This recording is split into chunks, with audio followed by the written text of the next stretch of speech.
Just when the world believed they had the infamous African gangster locked away, an impossible twist of fate shattered their illusions. The echoes of a prison break reverberated through the night, leaving behind baffled authorities and a nation gripped with curiosity. A South African criminal by the name of Thabo Bester carried off a spectacular escape from jail and remained undetected for a whole year, bringing to mind the plot of an exciting suspense novel. However, his victims saw the scenario differently, despite the appeal and excitement that he presented them with. It also brought to light an unbelievable amount of failure on the part of the authorities. Bester was sentenced to life in prison for the rape and murder of his girlfriend, model Nomfundo, who he had been seeing at the time of the crimes. In 2011, he was found guilty of beating and robbing 2 women. Bester was a crafty and merciless criminal who exploited people and avoided accepting full responsibility for his acts, despite the fact that he presented himself in an attractive and appealing manner. At the Mangaung Correctional Center, he was being kept in isolation when a fire broke out in the cell, and rumor immediately spread that he had escaped when it was discovered that he had survived the blaze. Everyone first believed that Bester was still trapped inside and had taken his own life by hanging himself. However, later investigations revealed that the burned body that had been found in the prison had actually been set there to deceive the authorities. This was shown to be the case when it was determined that the body had been found. It turned out to be a complex plan in order to assist Bester in evading capture while he was posing as a corrections officer.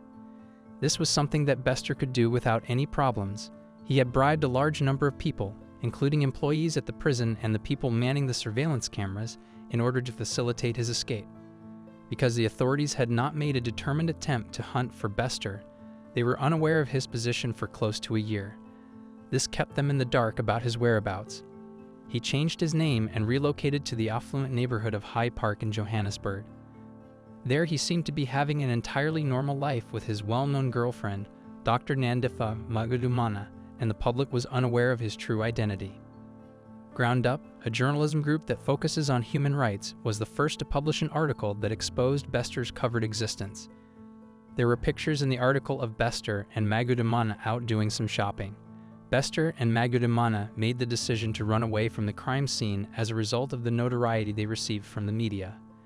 Because of the subsequent attention from the media and the pressure from the public, the authorities were compelled to take some kind of action. Bester and Magudumana were caught in the city of Arusha, Tanzania, while in possession of several passports under fictitious identities at the time of their arrest.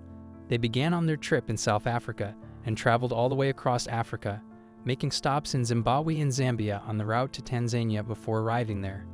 The individual was apprehended as a result of a concerted operation that included Interpol, private security organizations, and the authorities in the applicable municipality all working together. Both of the accused have been sent to South Africa to face further charges there, where they have been extradited. There are suspicions that officials were aware of Bester's escape, but decided not to take any action to prevent it, and this has raised questions about the administration of the country's prisons. The case has brought up worries over the management of the country's prisons.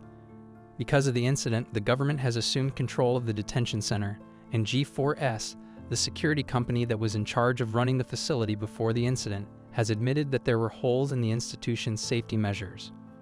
While Bester continues to wait for his trial at a facility that has a high degree of security, Bester's accomplice, Dr. Magudumana, has appeared in court. Bester will be tried for the crime they committed together. Bester came in court for the very first time with a solemn and serene stance, which gave the impression that he had a malicious character despite the attention that was focused on him.